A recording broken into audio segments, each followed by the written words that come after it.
This just rolled in. I say that because it's on wheels. You'll see down here, those little decorative pieces are broken. This little piece is broken. Some detailing.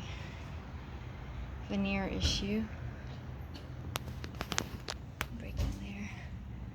And there. And the top, it's hard to see right now with the angle I'm at. It's got damage and it's got a wool mark on top.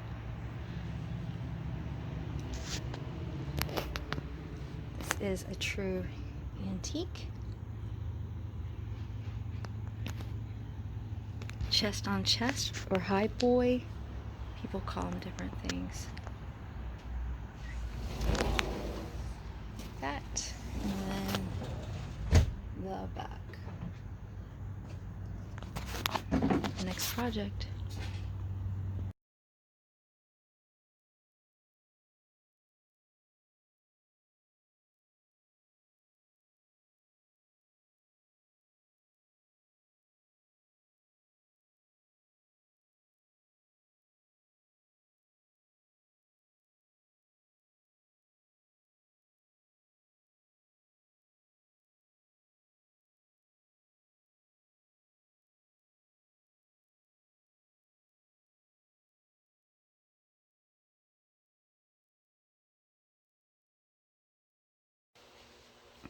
Next project. That's PD underneath. I originally was not going to paint this, but if you start to really pay attention, you'll see that's damaged. You see the damage in the breaking of the veneer. See it all the way across the drawer? See that damage? It's cracking all the way across. And then there's that. And there's the veneer issues. And then on top, it's hard to see. Oh, I mean, you see that damage right there? And the damage there. But otherwise, this piece is a cutie. Jason got up super early to get this one. Thank you, Jason.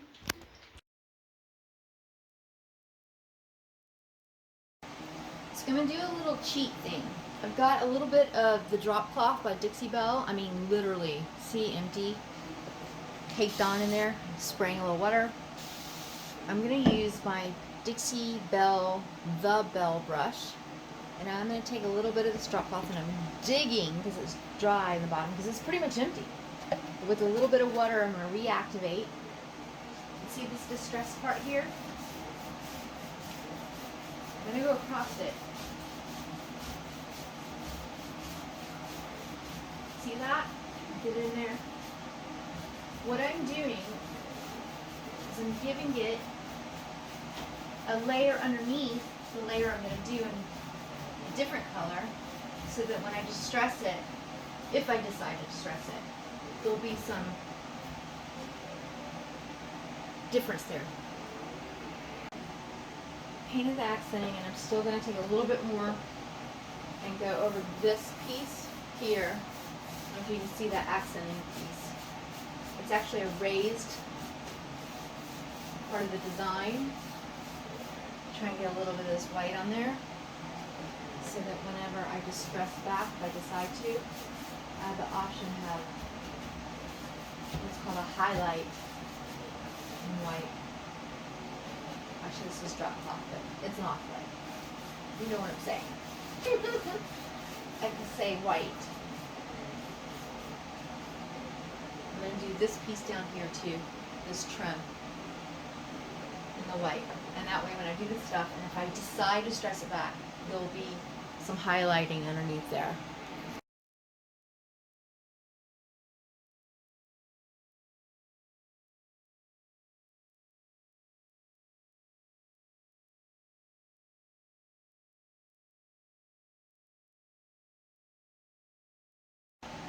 Here's the moment. Cats Meow by Country Chic. Dixie Belle mini brush. Some water sprayed on it with my little mister, and I had put Dixie Belle drop cloth to give a highlight, but I'm going to be painting right over that. It's not completely dry yet, the white. But I want to go ahead and get a face coat, a Cat's Meow, on this piece. And so I'm just going right over it.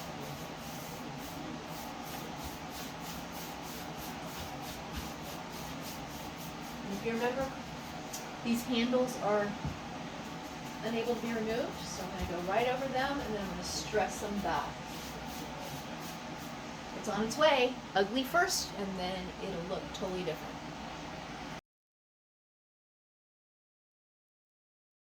Still working on this piece.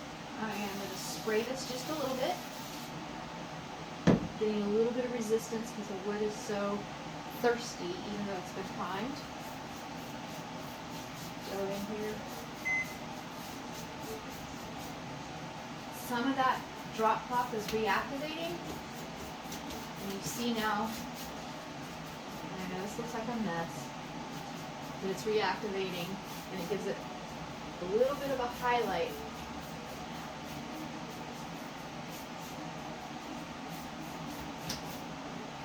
And then when I go over it again, that highlight, see it? See how it's popping through? So you don't really do these things ahead of time. And kind of plan for that a little bit, and you don't plan for other things. You normally just kind of go with the flow. But I wanted that reaction. Get on these handles.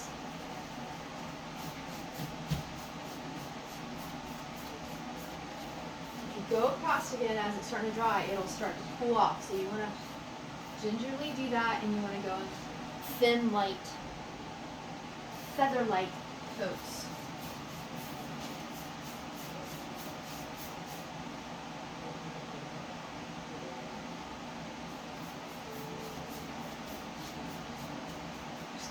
Veneer damage, I'm going to just paint right over that. And then this highlight.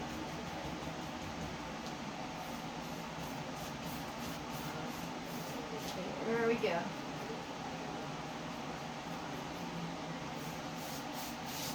Coming around.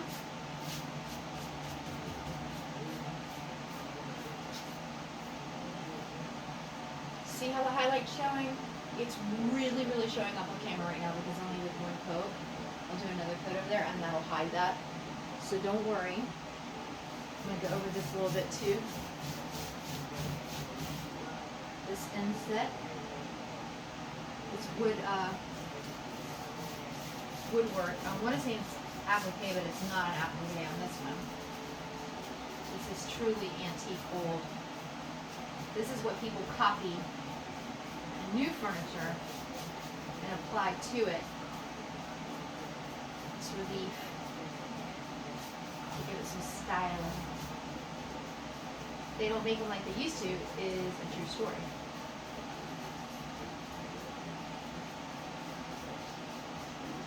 And speaking of which, for people who ask, what if I just want to repair an antique piece? If you're in Tallahassee, we suggest you calling After the Fox in Railroad Square Art Park. I don't have the number on me, but if you just Google, Facebook, search After the Fox, Tallahassee, Florida, Alan Thompson. That's who you need for repairing all antiques.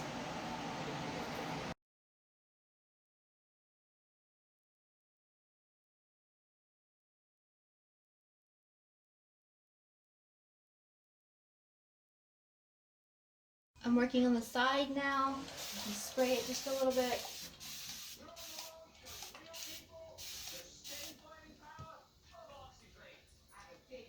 Just start with the face coat.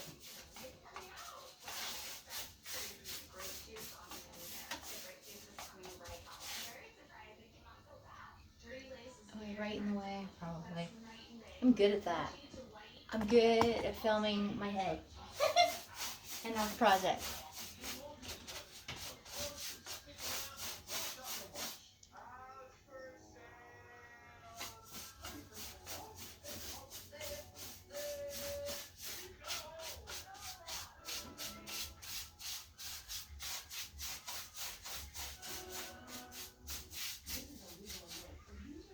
Needs a little bit more water. It's very thirsty wood. It's been in storage in a basement, I believe, for many, many years. Jason got this at an estate sale this morning. I believe the price was $40. You think that's a really good deal, but you have to keep in mind of all the money we have to put in it to clean it. Not money, time. Time is money. The paints we have to use, the product we have to use to block the bleed through, the veneer issues. Every drawer has a crack in it, but yet it is a antique solid wood piece with just some veneer cracking on the drawers. I don't know why they would take this beautiful piece and put veneer, but it was a way to save money.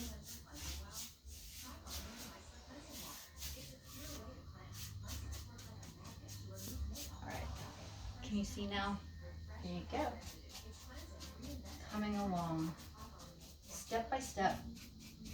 You just do a step every so often, step away from it, let it dry, and then you come back to it. And eventually, your projects get done. Sometimes while taking a break from one project, I'm working on another project that has already been worked on, and it would have been waiting for a while. So that's how you get your time done when you're doing several projects at once. Alright, I'll have an update later.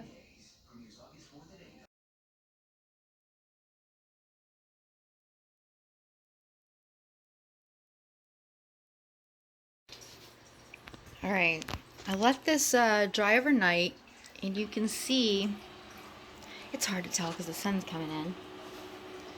You can see there's some spots I'm not loving, and I went ahead and went over where I highlighted in white. Underneath, I went back over again, so this is actually wet. So that's why it's looking a different color. I think I'm either going to change my mind and go back to just basic white, or I'm going to stick with this, go a couple more other coats, and then I'm going to do some glazing and some techniques that are new and just make this a funky piece. Even though it's a traditional piece, I'm going to make it a funky piece. This color is Cats Meow by Country Chic Paint, and I'm almost out. It was a limited edition color. Wish me luck.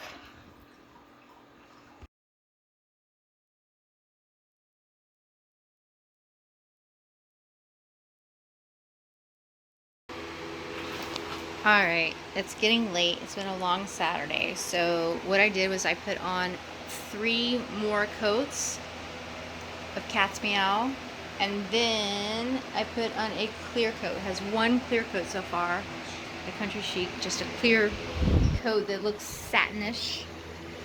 I should have shown myself painting it, but I was too tired to film. I just wanted to get it done.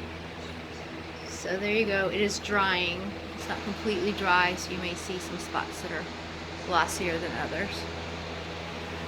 Tomorrow I decide whether to glaze this, what color to glaze it in, and accenting, and then another couple clear coats. It turned out better than I did. I got frustrated with it, but now I'm liking this color more and more.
I was very grateful that this piece sold in one day when we listed it on our Instagram for the Other Side Vintage.